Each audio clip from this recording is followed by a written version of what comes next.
sa straight na buhok. Alam naman natin sa ibang bansa, kulot na ang uso. Dito lang sa atin ang ayaw nila ng kulot. Kasi gusto nila straight. Kaya tingnan mo yan sa matraffic, puro straight lang ng straight, walang likuan. So, pasok lang ng pasok ng pasok. Parang ako, pinasok ng pinasok hanggang masaktan, bumangon. Ito ako ngayon, huyo siya sa akin. Sarili lang. Oh, any question po sa mga ano natin? Sana medyo nakashare ako ng konting knowledge. No? Any question po? So makikita nyo ako, siguro yung mga nagla-live feed ako, kaya't nga sa aking yung siguro kung nakikita nyo ako, pakikalat ako sa Facebook, live na lang ng live. No? So sana yung sa rebonding natin, wag lang natin basta gawin. Gawin natin ng may puso. Gawin natin ng yung skills talaga na huwag tayong magmadali. Hindi lang dahil sa pera. Alam ko kailangan natin ng pera, pero we need to understand more of the procedure, more of the chemical composition. Kaya ako pagka nagtuturo ako, I'm after the chemical composition. Para at least alam ko kung ano yung tuturo ko sa mga estudyante ko. Kasi pagka hindi nila alam, put lang ng put. Tandaan natin, it is safe. It's BFAD approved, safe yan, tama yung composition, tama yung chemical. Pero wag nating isang tabi yung isang sitwasyon na nakakasunog at pwede pa rin siyang makadamage ng scalp. We need to understand that. Tandaan natin, international standard, pag may problema ang scalp, pag walang prescription ng doctor, yung mga, alam ko yung mga nag-seminar abroad, bawal. Dito lang sa atin ang pwede kahit may kuto, tiis ganda, lata, kasi pera yan eh. Dito lang sa atin yan. Well, we need to understand more. No? Yes, yes po. Ilang buwan after 1 month na preparation, how long para ulitin natin kung tingnan? Okay. So, ibig mo sabihin, ma'am, na parang nahilaw? Hindi. Na-rebond maganda naman. So, gusto niya magpa-rebond kailan ulit? The ideal time is 6 months. Ideal yan. Kaya lang minsan may na-encounter ko 3 months gusto na magpa-rebond kasi ang fear niya. Ako yung nag-advise ko naman siya, magpa-keratin ka lang muna. Baka sakali, pag kasi maganda na yung gawa natin, pag kineratin mo, I guess a serious, it's like my hair. Nagkukulay ako every month, diagonal yung white hair, may white hair din ako, every month, every week, tumutubo siya. So I need to do color. So I need to push sa mag-keratin treatment. Yes, ma'am. Para ba, after nag-jacket ko na naligo, hilaw, hindi siya yung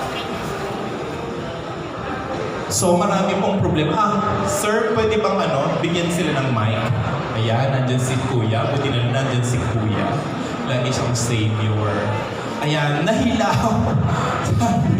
Sabi ni ate, nahilaw. Alam ko, nasubukan na natin yan. Sabi nga nila, many says, makahilaw ka, wag lang makasunog. Okay lang na makahilaw, pero huwag naman natin gawing habitual. So, pag nakahilaw ka, syempre titignan natin yung kapasidad pa rin ng buhok kung paano mag-absorb pa rin ito. Rebonded na yung buhok mo, ate. Hilaw pa. Okay. So, previously, rebonded yung buhok mo dati. 1 week pa lang ito na-rebound, kaya lang yung rebound sa akin. Umalis na, umaway na pa. Kasi era eh. 3 days lang siya, after maligo, kaya medyo curl pa. So, yung mga ganyan natin, siguro kaya ng mga collagen, Brazilian, Yung sa nakikita ko sa hair mo kasi nag-dry, ibig sabihin, hindi naging tama yung pagbaba ng gamot. Oo, baka sakaling na-miss time niya, sometimes it's a matter of timing. Kailangan yung timing mo exactly dun sa ibaba. Kasi pag hindi ka nag-time, malamang sa malamang talagang may iwan yung ibaba. Tandaan natin, damage na yung ibaba. Ibig sabihin nun, pag damage na yung ibaba, meron nang nawala. Ano ang nawala? Pagka ganon. Yes, mga stylist. Ano ang nawawala pag nagre-rebond ka? Nawawala ng pera yung client. Charot. Yes, ma'am. Ano? Nutrient. Nutrient stuff. And what is the nutrient of the hair? And what is the hair all about? Keratin. Tanda natin, ng isang shop, sabi nga nila, hair is like a keratin substance. It's a millions of keratin. Parang lubid. Nakikita na kang lubid pag kalag siya, nakalas siya, di ba? Ang dami niya, akala mo isang ganun lang siya, ganun ang buhok. Oo. Pagka yun nakalag na unti-unti, naapektuhan na yung loob. Sa madamage siya yung bond sa loob. Pag na-damage siya yung bond, ang buti na lang naka-create yung ibang mga brands ng mga flex system. Do you agree na sino na nakaroon ng flex system?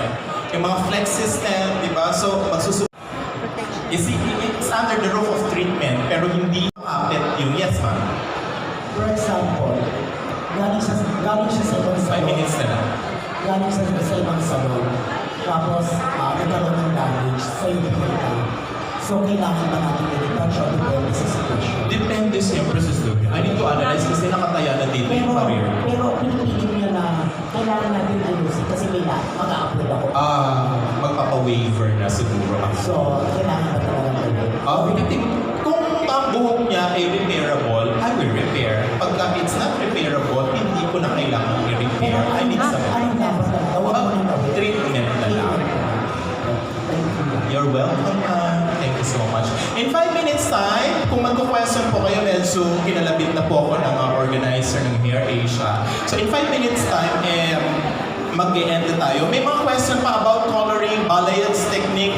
Yung color natin, yung pag nag-highlights ka, di ba? Ito yung subtle effect na nag-rebond ako na naka-highlight siya. Kung makikita mo, very subtle. So you need to do the placement. Ano ba yung basic technique ng highlighting? You're gonna do dito sa apex area. Doon ka mag-highlights. You're gonna streak the color. Atmos, kapalan mo ng context. Sabi ni masyadong chunky, tsaka small lang. Para at least yung pag-flow ng highlights, makikita ninyo. So makikita mo yung highlights, very subtle lang. Okay? So huwag kayong matakot. When you're using lightness, huwag kayong matakot na makapag-highlights kayo. Pero huwag tayong gumamit ng masyadong mataas. We need to understand it very well bago tayo gumawa. Hindi basta-basta. Kasi baka mamaya sasihin nyo. Kung sabi ko sa inyo, so, pasensya na po kayo, hindi ako nakapagpakilala. By the way, I'm Miss Lolie. Miss Lolie Pangilinan from Encarnacion Group of Salon. One of the educator of Encarnacion Group of Salon. Ayan, so I'm sharing here with you kung paano natin gawin yun. Tandaan natin, all of the procedure needs some deeper analyzation.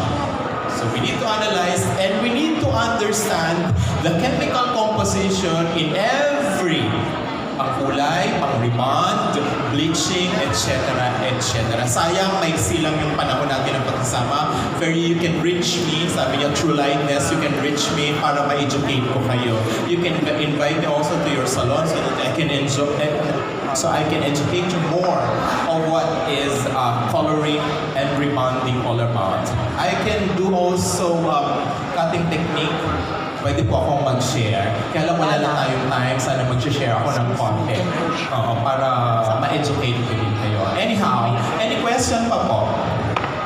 Yung mga brands po ng ating product from Lightness, pwede po kayong, yes, pwede po kayong pumunta sa booth ng Lightness. I can answer questions one-on-one tayo. No?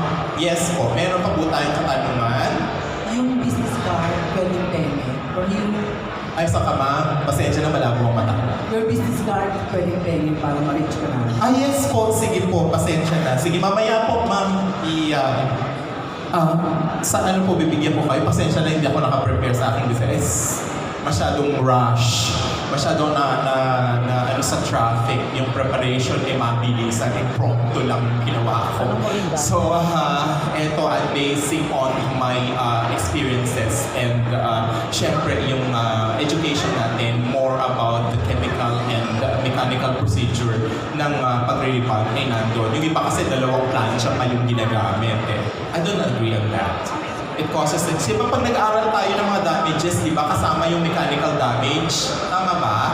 Di nag-analyze ka, I don't know kung ano nyo, pag nag-analyze ka ng buhok, kasama dun sa damage education kung ano ang nagagawa ng plancha at blower. Tama, it causes damage. Kaya huwag tayo gumamit ng basta-basta plancha at blower. Huwag tayong magpadalos-dalos, parang pag-ibig lang yan. Kailangan pag-isipan natin. Kailangan na... yes po! May tanong pa po. Yes. May lumalabas natin na pang-rebound 3 and 1. Ano masasabi mo kung may advisable or not necessary na dito? So, alam naman natin yung mga stylist, nasa shortcut procedure lagi yan. Yung 3 and 1, syempre kailangan natin, yun ang sinasabi ko kasi, bago natin hawakan ng isang chemical, kailangan alam natin yung chemical composition. So that we can understand, well, pwede ba yan? Kaya ba yan? Pwede ba natin i-adapt dito sa procedures natin here in the Philippines? Paano ba mag-work yan? Pero kung nakita mo naman maganda, hindi naman siya ulit. Yes. Yes. Gamitin pa rin siya. Why won't we push you kung nakita naman natin maganda? Pero kung hindi na nakakatulong, wag na. Thank you. You're welcome po. Maraming salamat po. Any question po? Last question po. Pero sa pag-ibig at pera, kaya kong sagutin lahat. Okay, maraming salamat. Any questions sa back? Sa likuran po? Wala na po, tahimik na po sila. Maraming salamat, ma'am. And maraming salamat po sa mga na dumalo sa amin. Nawa ay nakapagbigay kami ng maraming tips. Sana, you can reach me at my Facebook account is Claro Lolie Pangilinan. You can search me there. Thank you so much and good day.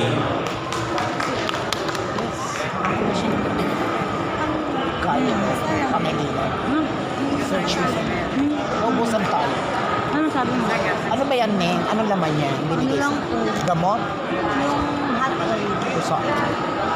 Kamakain. Tumbakal mo kasi. Sa kanya.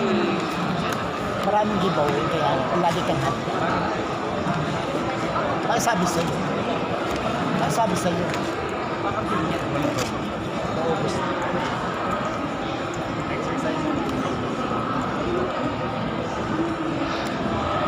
Hello guys, like, comment, and subscribe po sa aking channel Lolie Arabit, and click nyo na rin po yung notification bell para updated kayo sa susunod na aking video.